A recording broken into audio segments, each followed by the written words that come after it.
ये आकाशवाणी है। स्पॉटलाइट में प्रस्तुत है विशेष कार्यक्रम कर्मयोगी मोदी। इसे प्रस्तुत कर रहे हैं आकाशवाणी संवाददाता उमेश चतुर्वेदी।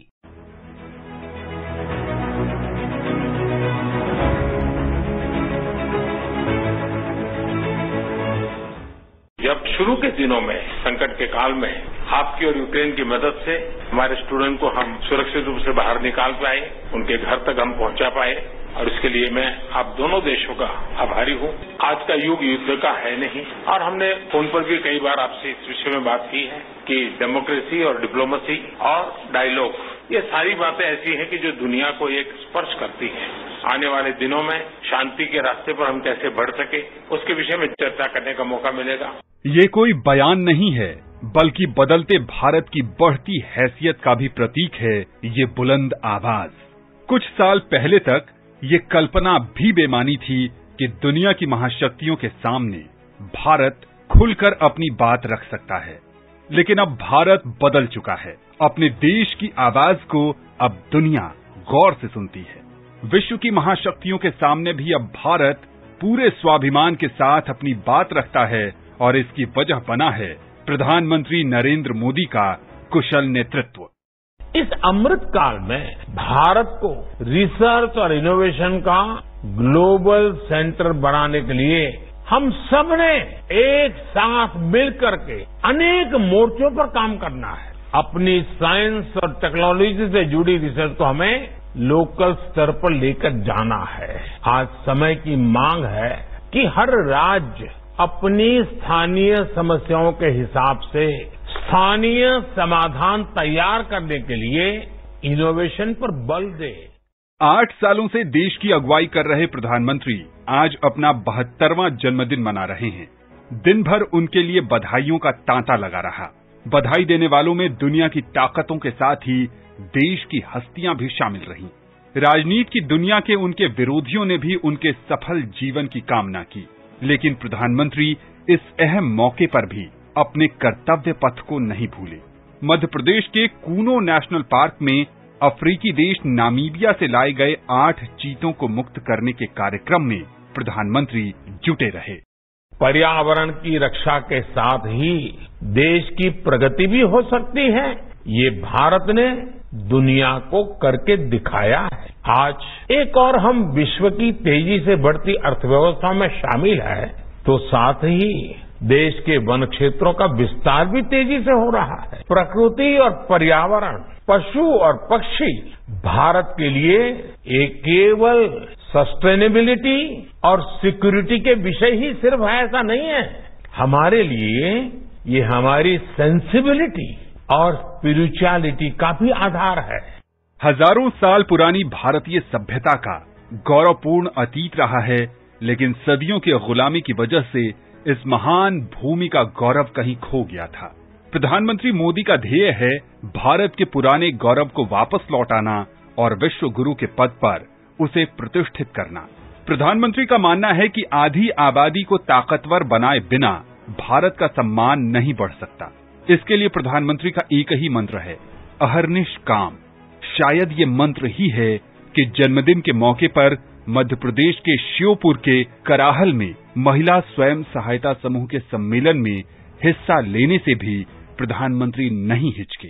आज के नए भारत में पंचायत भवन से लेकर राष्ट्रपति भवन तक नारी शक्ति का परचम लहरा रहा है। हाल ही में संपन्न हुए पंचायत चुनावों में पूरे मध्य प्रदेश में लगभग 17,000 बहनें जनप्रतिनिधि के रूप में चुनी गई है। ये बड़े बदलाव का संकेत है। आजादी की लड़ाई में सशस्त्र संघर्ष से लेकर सत्याग्रह तक देश की बेटियां किसी से पीछे नहीं रही है। गुजरात के मुख्यमंत्री बनने से पहले तक प्रधानमंत्री मोदी न तो विधायक रहे, न ही सांसद। शासन और सत्ता में कभी सीधी भागीदारी भी नहीं रही। 7 अक्टूबर 2001 को उन्होंने गुजरात के मुख्यमंत्री पद की शपथ लेने के बाद जो शुरुआत की, फिर पीछे मुड़कर नहीं देखा। गुजरात विकास के पथ पर दौड़ पड़ा, ऐसा कि उसके विकास मॉडल की तारीफ हर तरफ होने लगी। शिक्षा हो या महिला सशक्तिकरण या फिर राज्य में घर घर तक पानी और बिजली पहुंचाना। अपने संकल्पों को साकार करना है। देश आज हर घर जल मिशन को लेकर के तेजी से काम कर रहा है। करोड़ों माता बहनों का आशीर्वाद यही हमारी पूंजी है। इस 100% का सबसे बड़ा लाभ ये होता है कि सरकारी योजना के लाभ से कोई वंचित नहीं रहता। जब सरकार ये लक्ष्य बनाकर चलती है कि हमें समाज की आखिरी पंक्ति में जो व्यक्ति खड़ा है उस तक पहुंचना है, तो न कोई भेदभाव हो पाता है और न ही भ्रष्टाचार की गुंजाइश रहती है। हर मोर्चे पर नरेंद्र मोदी ने कामयाबी का नया इतिहास रचा। राज्य में लगातार निवेश बढ़ा और पूरे देश में छा गया विकास का गुजरात मॉडल। इसके बाद तो जैसे देश ने उनसे नई उम्मीद पाल ली और 2014 के आम चुनावों में देश ने उन्हें अपना नेता चुन लिया। इसके बाद 16 मई 2014 को रचा गया एक नया इतिहास। 3 दशकों बाद देश में पहली बार पूर्ण बहुमत की सरकार बनी और उसका जरिया बनी प्रधानमंत्री मोदी की बिना थके लगातार काम करने वाली शख्सियत की छवि। मैं नरेंद्र दामोदर दास मोदी ईश्वर की शपथ लेता हूं कि मैं विधि द्वारा स्थापित भारत के संविधान के प्रति सच्ची श्रद्धा और निष्ठा रखूंगा। मैं भारत की प्रभुता और अखंडता का अक्षुण्ण रखूंगा। मैं संघ के प्रधानमंत्री के रूप में अपने कर्तव्यों का श्रद्धापूर्वक और शुद्ध अंतःकरण से निर्वहन करूंगा तथा मैं भय या पक्षपात, अनुराग या द्वेष के बिना सभी प्रकार के लोगों के प्रति संविधान और विधि के अनुसार न्याय करूंगा। मैं नरेंद्र दामोदर दास मोदी ईश्वर की शपथ लेता हूं कि जो विषय संघ के प्रधानमंत्री के रूप में मेरे विचार के लिए लाया जाएगा अथवा मुझे ज्ञात होगा, उसे किसी व्यक्ति या व्यक्तियों को तब के सिवाय जबकि प्रधानमंत्री के रूप में अपने कर्तव्यों के सम्यक निर्वहन के लिए ऐसा करना अपेक्षित हो, मैं प्रत्यक्ष अथवा अप्रत्यक्ष रूप से संसूचित या प्रकट नहीं करूंगा। बतौर प्रधानमंत्री मोदी के खाते में उपलब्धियों का अंबार है। उनकी अगुवाई और कुशल रणनीति का ही नतीजा है कि भारत आज दुनिया की 5वीं बड़ी आर्थिक महाशक्ति बन गया है। आर्थिक ताकत के मोर्चे पर भारत ने उस ब्रिटेन को पछाड़ दिया है जिसका 75 साल पहले तक देश पर शासन था। 250 साल तक जो हम पर राज करके गए, 250 साल उनको पीछे छोड़ करके हम दुनिया की इकोनॉमी में आगे निकल गए। 6 नंबर से 5 नंबर पर आने का जो आनंद होता है उससे ज्यादा आनंद इसमें हुआ। 6 से 5 होते तो होता थोड़ा आनंद, लेकिन ये 5 स्पेशल है क्योंकि हमने उनको पीछे छोड़ा है। हमारे दिमाग में वो भाव बढ़ा है, वो तिरंगे वाला 15 अगस्त का। 15 अगस्त के तिरंगे का जो आंदोलन था उसके प्रकाश में 5वां नंबर आया है और इसलिए उसके अंदर वो जिद भर गई है कि देखा मेरा तिरंगा और फहरा रहा। ये मिजाज बहुत आवश्यक और इसलिए 1930 से 1942 तक का देश का जो मूड था, देश के लिए जीने का, देश के लिए जूझने का और जरूरत पड़ी तो देश के लिए मरने का, आज वो मिजाज चाहिए। मैं मेरे देश को पीछे नहीं रहने। हजारों साल की गुलामी से बाहर निकले हैं, अब मौका है, हम रुकेंगे नहीं, हम चल पड़ेंगे। रूस और यूक्रेन युद्ध से पूरी दुनिया परेशान है। दुनिया में ऊर्जा और खाद्य संकट गहरा रहा है। अमेरिका और यूरोप रूस को अलग थलग करने की कोशिश में जुटे हैं। ऐसे माहौल में भी तमाम दबावों को दरकिनार कर भारत लगातार रूस से तेल खरीद रहा है। ये प्रधानमंत्री मोदी की कूटनीति का ही कमाल है कि बावजूद इसके अमेरिका जहां भारत का रणनीतिक साझीदार है, वहीं यूरोपीय देशों के साथ भी भारत के कूटनीतिक रिश्ते गहरे बने हुए हैं। 8 साल के शासनकाल में प्रधानमंत्री मोदी ने कई उपलब्धियां हासिल की हैं। कोविड की महामारी के दौरान उनके प्रबंधन को पूरी दुनिया ने सराहा। अपने वैज्ञानिकों पर उनका भरोसा ही रहा कि कोविड की वैक्सीन बनाने में दुनिया में हम आगे रहे। इतना ही नहीं, रिकॉर्ड समय में देश में वैक्सीन की 2 अरब से ज्यादा खुराकें लोगों को दी जा चुकी हैं। पोलियो मुक्त की तर्ज पर अब भारत तपेदिक मुक्त होने की राह पर भी कदम बढ़ा चुका है। प्रधानमंत्री मोदी के निर्देशन में करीब 3.5 दशक बाद नई शिक्षा नीति सामने आई है, जिसमें भारतीय भाषाओं में पढ़ाई पर जोर है।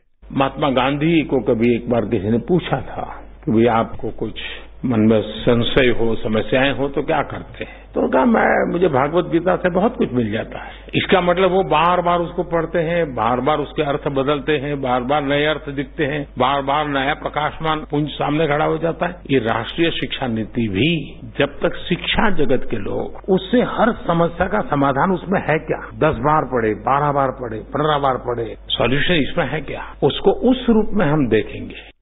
भारतीय संविधान के निर्माता डॉक्टर भीमराव आम्बेडकर देश में समानता आधारित समाज रचने का सपना देखते थे। पूर्व राष्ट्रपति रामनाथ कोविंद तो प्रधानमंत्री को आज का अम्बेडकर कहने से भी नहीं हिचकते। बाबा साहब के विजन को ही मोदी सरकार ने कार्य रूप दिया है। जिस प्रकार प्रधानमंत्री ने जनमानस को बाबा साहब के साथ जोड़ने का प्रयास किया है, वो अपने आप में एक मिसाल है। प्रधानमंत्री की पहल पर ही दिल्ली में अति आधुनिक सुविधाओं से संपन्न आम्बेडकर इंटरनेशनल सेंटर की स्थापना की गई। सन 2015 में बाबा साहब के 125वीं जयंती वर्ष के दौरान प्रधानमंत्री ने 26 नवंबर के दिन को प्रतिवर्ष संविधान दिवस के रूप में मनाने का निर्णय लिया। ये हमारे संविधान के प्रमुख शिल्पी के प्रति श्रद्धा व्यक्त करने की उनकी ऐतिहासिक पहल थी। प्रधानमंत्री मोदी की ही अगुवाई में संविधान से अनुच्छेद 370 का खात्मा हुआ। जिस कश्मीर घाटी में तिरंगा फहराना आसान नहीं समझा जाता था, उसी कश्मीर घाटी में अब तिरंगा आन बान और शान से लहराता है। आजादी के अमृत महोत्सव वर्ष में सिर्फ देश में गुमनाम शहीदों को ही याद नहीं किया जा रहा, बल्कि देश को एक नए कर्तव्य पथ पर चलने की दिशा भी मिली। जॉर्ज पंचम की छतरी की बजाय देश अब अपने सपूत नेताजी सुभाष चंद्र बोस की प्रतिमा को सजते देख रहा है। आज हम गुजरे हुए कल को छोड़कर आने वाले कल की तस्वीर में नए रंग भर रहे हैं। आज जो हर तरफ ये नई आभा दिख रही है, वो नए भारत के आत्मविश्वास की आभा है। गुलामी का प्रतीक किंग्स वे यानी राजपथ आज से इतिहास की बात हो गया है, हमेशा के लिए मिट गया है। कर्तव्य पथ के रूप में नए इतिहास का सृजन हुआ। प्रधानमंत्री भले ही उम्र का 7वां दशक पूरा कर चुके हैं, लेकिन उनकी सोच युवाओं जैसी है। तकनीक और सोशल मीडिया का बेहतर इस्तेमाल उनके लिए लोगों के दिलों तक पहुंचने का बेहतर औजार है। महात्मा गांधी और अटल बिहारी वाजपेयी के बाद प्रधानमंत्री नरेंद्र मोदी ऐसी शख्सियत हैं जिनकी आवाज पर करोड़ों दिल उत्साह से भर उठते हैं।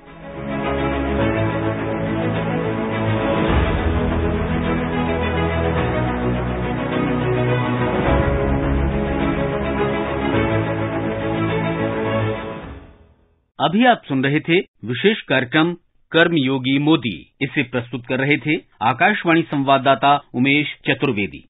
ये कार्यक्रम आकाशवाणी के समाचार सेवा प्रभाग द्वारा प्रस्तुत किया गया। इसे आप हमारे mobile app news on AIR और YouTube channel news on AIR official पर भी सुन सकते हैं। इस कार्यक्रम के संबंध में अपनी प्रतिक्रिया आप हमें ईमेल कर सकते हैं। पता है airnsgtalks@gmail.com। ये कार्यक्रम फिर से सुनने के लिए लॉग ऑन करें हमारी वेबसाइट newsonair.nic.in।